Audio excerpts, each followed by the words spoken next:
They claim to be just a fraternity, a brotherhood of builders, thinkers, and doers. But behind the rituals, the symbols, and the secrecy lies one of the most mysterious organizations in human history. Presidents, kings, and revolutionaries have all been part of it. They meet in lodges across the globe. They have passwords, handshakes, and secrets the public may never know. This is the story of the Freemasons and the dark truths they don't want you to hear. Let's lift the veil. The origins more than just stonecutters, the Freemasons trace their roots back to medieval stonemason guilds artisans who built Europe's great cathedrals and castles. But by the early 1700s, something changed. These guilds began to accept members who weren't builders at all, philosophers, aristocrats, even scientists. This transformation gave birth to what we now call speculative masonry. They took ancient symbols like the square and compass and gave them new meaning. Not just tools for construction, but tools for enlightenment. Lodges became secretive places where members discussed science, morality, and politics, dangerous topics in an age of monarchies and church control. It was the perfect environment for ideas to spread quietly, but powerfully.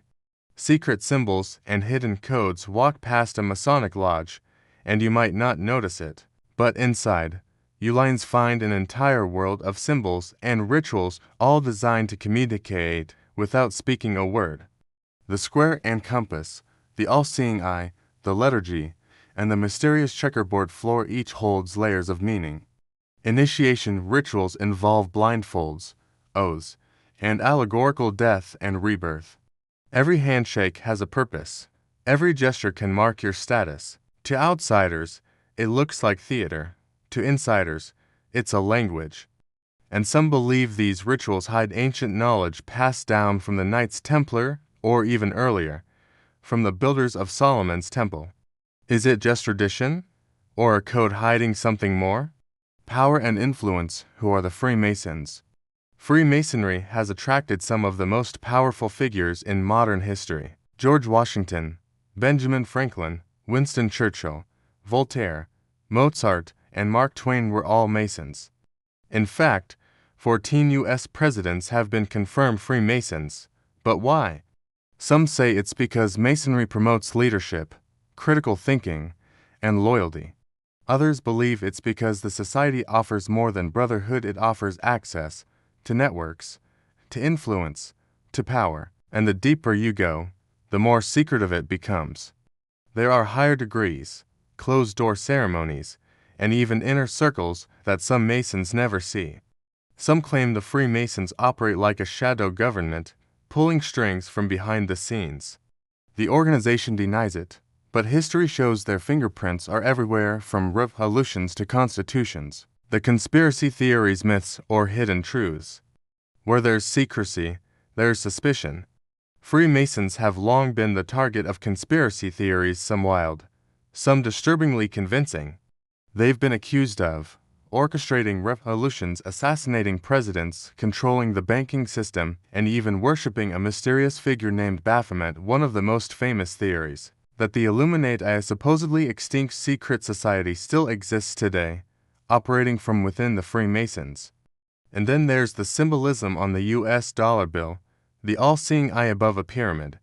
Latin phrases hinting at a new world order, coincidence, or confirmation. Freemasons insist it's nonsense, but they also refuse to open their records. They say their secrets are symbolic, not sinister. Still, with so many powerful people involved, many wonder, what are they hiding? The Church versus the Masons. Few institutions have fought the Freemasons harder than the Catholic Church. As early as 1738, Pope Clement XII issued a papal bull condemning Freemasonry. The Church accused Masons of being heretics, deists, and political agitators. Why such hostility? Because Masonic lodges offered what the Church could not: free thought, free association, free questioning of dogma. Many revolutions, French, American, and Latin American, had Masons at their core.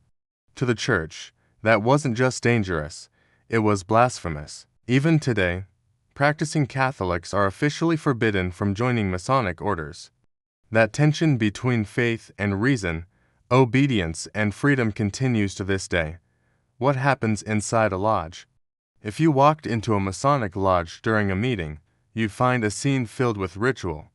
Members wear aprons, sashes, and sometimes gloves. A central altar holds a Bible, Quran, or other sacred text, depending on the member's beliefs. A master leads the meeting, and the room's layout follows symbolic geometry. They open with prayers not to a specific god, but to the great architect of the universe. Then comes business, charity work, mentorship, planning events.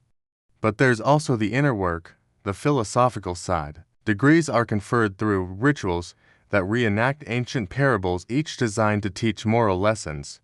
It may sound innocent, but critics argue it masks elitism and indoctrination. And the truth is, no non-Mason can truly know what happens in the highest degrees.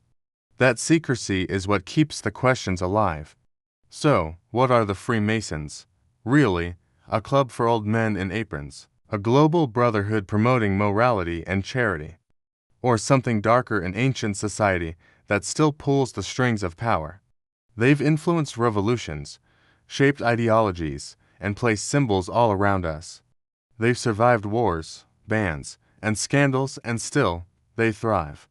Maybe the truth isn't in what they reveal, but in what they never say. One thing is certain: the Freemasons will continue to walk among us, hidden in plain sight.